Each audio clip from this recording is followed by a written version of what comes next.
trying harder is making your emotional eating worse. The mistake is that you're pushing too hard to try to stop emotional eating. You have to give up the struggle and stop trying to control it. If you continue down this path of struggle and strife and pushing too hard, you will never stop emotional eating and you will burn yourself out in the process. Hi, I'm Maria LiPuma, the creator of the Body Confidence Solution, where I help health-conscious women release excess weight naturally, enjoy food freedom, and step into their lives with more confidence and esteem. And I totally get the struggle and the strife. For years, I was challenged with emotional eating, and I did everything I could to try to solve the problem. I read every diet book, I went on every diet, I tried restricting, I tried keeping foods out of my house, and it ended up that I would give into it eventually. I started using food to stuff down my emotions at a very young age, younger than I can even remember. I know that by the time I was 12 years old, I was as much as 160 pounds, and using food to nest myself from a traumatic home life and the pain and struggle of being overweight, being made fun of, only made it worse. I didn't know how to feel my feelings. I learned to run away from my feelings, and it didn't feel safe to feel my feelings. And as I got older and I got into the dieting and restricting, it just got worse. The dieting was another way of running away from myself and my feelings. And so I would try to control, and I would put myself on restrictive food plans and find other ways of running from myself and my feelings, and eventually succumb to emotional eating. It became a vicious cycle where I would be either holding down my emotions through running away or stuffing down my emotions through anesthetizing myself with food.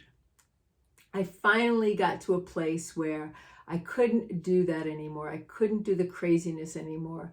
And I had to start making peace with myself and my body, and to start to uncover the deeper drivers that were keeping me in that vicious cycle of struggling and strife to avoid my feelings. I had to start to feel my feelings. I had to start to cultivate practices and habits that enabled me to have more peace in myself and in my body, and to explore with a sense of curiosity and compassion the deeper drivers that were keeping me in the frenzy of running away from myself. Over time, I learned to surrender more and more, to allow myself to feel, to drop into my body, and to get present with myself. Over the years, I've learned many techniques and many strategies that I now teach to the women that I work with to help them to stop emotional eating by stopping the strife and the struggle and getting present within themselves, giving themselves the opportunity to feel their feelings. You may have made numerous attempts in trying to overcome emotional eating. And maybe that's added to the struggle and the strife because you've read another book or you tried another system. Or maybe you've tried feeling your feelings, but they overtook you and it felt overwhelming. There might be some fear there that needs to be addressed. But I'm here to tell you that there is a way to come into balance, body, mind, and spirit. And there is a way to overcome emotional eating without being in strife and struggle and not overwhelmed with emotions that you don't know what to do with. I'm offering you today 3 important things that you can start applying right away, and in the next few weeks, start to have more peace in your body and less emotional eating. The first thing that you need to address is the stress in your life, because stress will make you reactive, and emotional eating is a reactive behavior. You lose control and you start to react. So the more stressed you are, the more likely you are to have emotional eating. When you're stressed, your body produces a hormone called cortisol. It's the stress hormone. And that makes you crave salty, fatty, sugary foods because your body believes that it needs the extra energy to protect itself. So when you're stressed, you have a tendency to crave foods, and that leads you to emotional eating. Another thing that stress does is it actually, because your body's in that fight, flight, freeze response, the blood vessels in your brain actually constrict. And so you're not in your best thinking and you're much more impulsive, which is another thing that could lead you down the path of emotional eating. Stress also will not allow your body to be nourished from the food you are eating. So you're overfed and undernourished, because when we're eating in an environment of stress, all the nutrients we take get washed out more easily through our urine. So you want to take stress seriously. And it's not only your environment that you want to look at that's creating the stress, but your thoughts that create the stress. Because if you're consistently beating yourself up or worrying about gaining weight or stressing over food, you're going to be adding to the emotional stress that you're feeling. And that's, again, going to lead you down the path of emotional eating.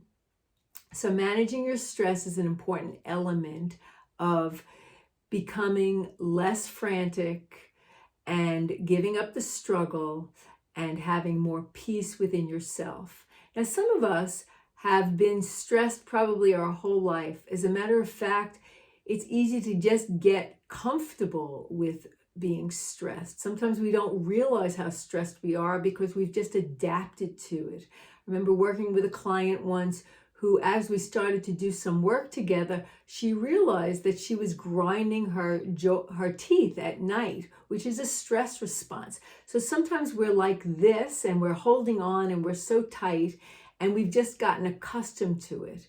So noticing how you feel in your body, if there's a lot of tension in your body, if you're getting headaches, if you're getting a lot of aches and pains in your body, it's likely that you're really stressed.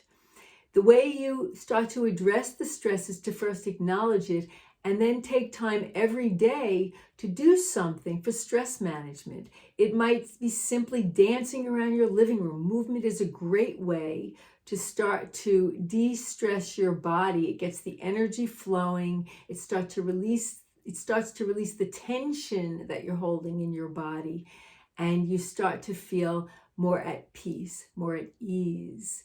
So dancing around the living room, doing some gentle yoga, movement, exercise is great. Exercise is great as long as you're not using exercise to beat yourself up. Because if you're using exercise with the mindset of, I'm going to lose weight or whip myself into shape, you're creating actually more stress. And there's been studies shown that when you're over-exercising or exercising with an intent to punish yourself, that you are actually increasing the cortisol in your body. So you're not allowing yourself to relax and you're not actually de-stressing yourself. The other thing that cortisol does is it actually keeps weight on without increased calories. So if you are concerned about your weight, you want to release the cortisol as much as possible so that your body doesn't naturally hold on to extra weight. Because what happens when the cortisol is produced, you're in that fight, flight, freeze response, the body thinks you're not safe. And so it holds on to weight because it wants to protect you. Which brings me to another thing that is important in managing your stress and stopping emotional eating. The second thing that you need to do to stop emotional eating is to stop the restrictive dieting, because the restrictive dieting is going to add to the stress. It's also going to put you in a deprivation mindset, and that's going to set you up for emotional eating as well. So you want to start putting in good, nourishing foods regularly, including eating breakfast. And I know that sometimes people have resistance to eating breakfast because they're afraid to start eating throughout the day, or we have this mentality that maybe going without food is better for our body. But if you are stuck in the grips of emotional eating, you don't want to start fasting, you don't want to start under eating, because it's not going to allow yourself to come into a balance. Because when we are under eating or eating erratically, it creates a hormonal balance, a hormonal imbalance that creates to the emotional imbalance, which sets you up for emotional eating. So the more balance and regularity you can bring into your day, into your life, the more you're going to have an even keel where you can sort of hold a balanced place to address maybe other emotions that want to come up. So eating nourishing foods, including breakfast daily. Breakfast is so essential to stop emotional eating, because when we don't eat in the morning, our blood sugar is down. And again, that affects how we feel and makes us more erratic in our thinking. It makes us more erratic in how we're feeling in our body. You want to create safety in your body. You want to create safety in your mind. And nourishing yourself throughout the day with good, healthy food is an important element to this. So don't skip meals, no restrictive dieting. And I know that can be a little scary. I know for me, there were times in my life when I was really invested in under eating, and I was frightening to add more food. However, in the long run, it helped everything. It helped my metabolism better. I started to feel more energetic, and I had more energy to do things, and it created more of an emotional balance. Remember, food is medicine, and so eating high quality, nutritious foods throughout the day can actually affect how you feel emotionally. And it won't make you feel so extreme in your emotions. Because a lot of times when we're emotionally eating, it's because the emotions feel out of control. It feels like too much to handle. But if you start to manage your stress and you start to put in healthy, nourishing foods, those are the first two foundational steps that are going to help you to address the emotional eating that is taking over your life and stopping you from the freedom that you want to have. Before I get on to the next important thing that needs to happen to stop emotional eating, I want to invite you to get my free ebook, 3 Steps to Stop Emotional Eating. It will take you a little deeper into some of the things that I'm talking about today and will help you to overcome this challenge so that you can feel good about yourself, align with your health and fitness goals, and enjoy better self-confidence and esteem. Because when we're stuck in the grips of emotional eating, it chips away at how we feel about ourselves. We feel guilty, we feel ashamed of ourselves, and it's one more attempt at trying to make it better. So go ahead and get that book. It's 100% free. I'll leave the link below, and you can get 3 steps to stop emotional eating. The third thing that is necessary in order to stop emotional eating is to start to make friends with your emotions. Because emotional eating is really a way of avoiding our emotions, to stuff down our emotions, to run away from our feelings. And maybe somewhere in your life you learned that it wasn't okay to feel your feelings. Or maybe the feelings felt so big that you didn't know what to do with them. And so you started judging yourself or beating yourself up because you felt like maybe you shouldn't feel a certain way.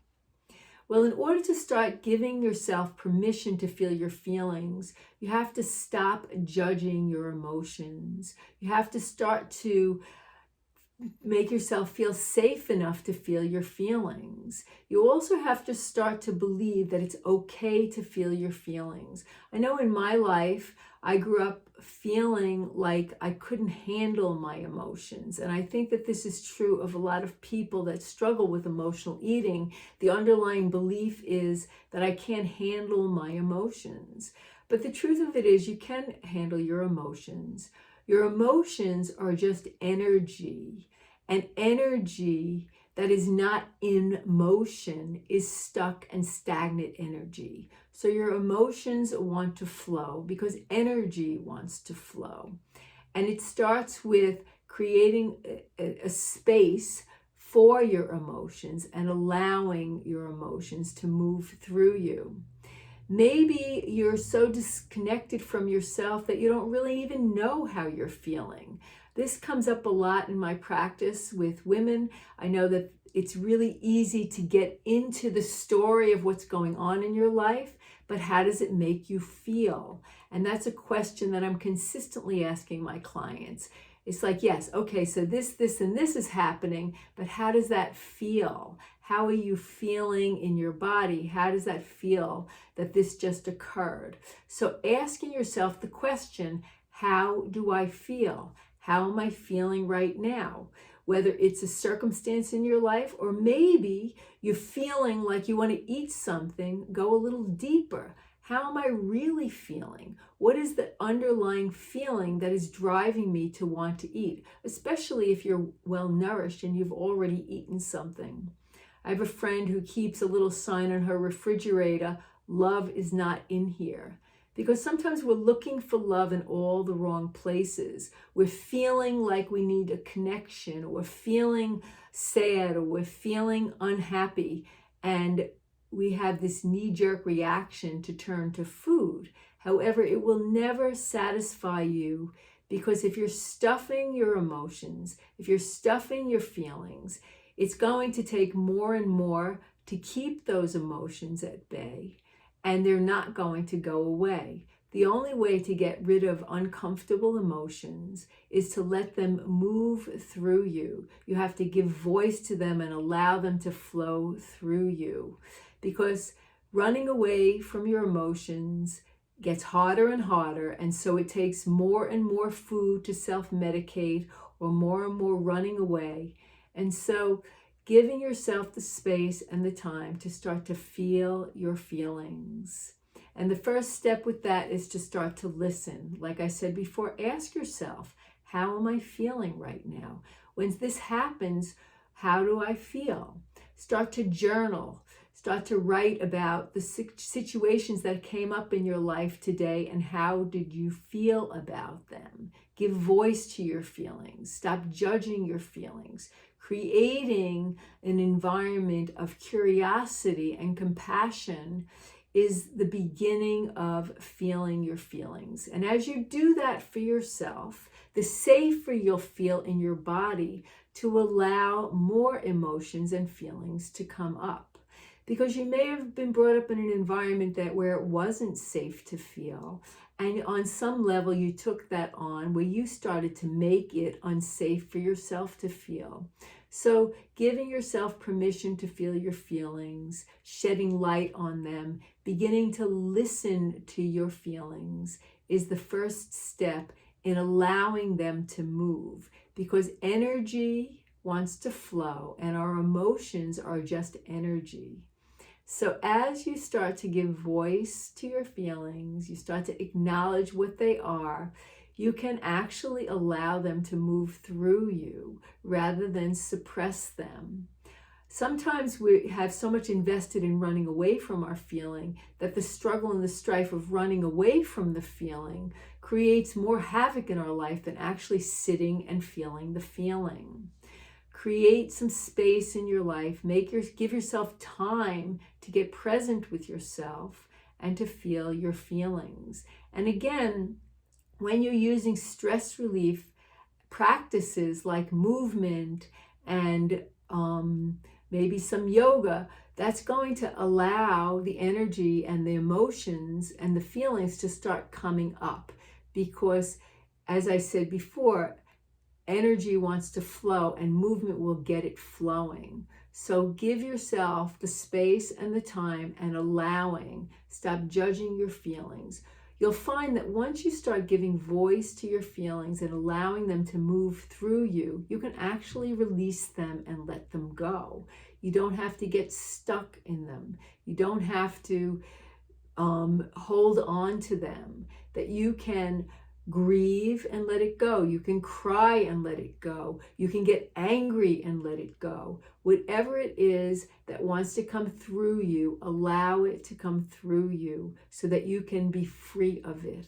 The only way to be free of it is to let it move through you. When you keep suppressing it and shutting it down, it just builds up and builds up and builds up until eventually you'll either get sick in your body or it'll take a lot of food to keep numbing it down. So, giving your emotions voice, allowing yourself to feel is essential in overcoming emotional eating. Because running away from your emotional body is really at the core of emotional eating. And so the more you get into the practice of feeling your feelings, giving voice to them, and knowing that you don't have to act on your emotions, that just because you're feeling something doesn't mean you have to act on it. The more you can create an environment of just noticing and observing your emotions, the more you'll feel safe enough to allow more emotions to come up, and the more you will feel comfortable feeling your emotions, and the less likely you are to be running to food or anything else to self-medicate your emotions. So again, that is an important piece of the puzzle. If you want to stop emotional eating, you have to start feeling your feelings. One of the tools that I love that helps so much with not only shedding light on and feeling the feelings, but allowing the feelings to flow through you is something called emotional freedom techniques, EFT tapping. And it's right there in the title, emotional freedom, because it's so helpful in allowing the emotions to move through you so that you can be free of them, especially uncomfortable emotions or bothersome emotions. So I'm going to encourage you to watch my video on how to apply emotional freedom techniques, tapping, to help with emotional eating. And I will leave that link for you so that you can go ahead and listen to that video, and it'll help you to apply this amazing tool so that you can be free of emotional eating. So by practicing these 3 things starting today, in the next few weeks, you will most certainly have a handle on emotional eating. You will feel freer in your life, and you will be able to say no when that impulse comes. I'd love to hear your thoughts on this. I want to know what you are going to do today to put an end to emotional eating so that you can live your life with more freedom, more health, and more well-being. You deserve it, and I want you to take care of yourself so that you can live a life of happiness and freedom. Thank you for joining me today, and I look forward to the next time. Bye now.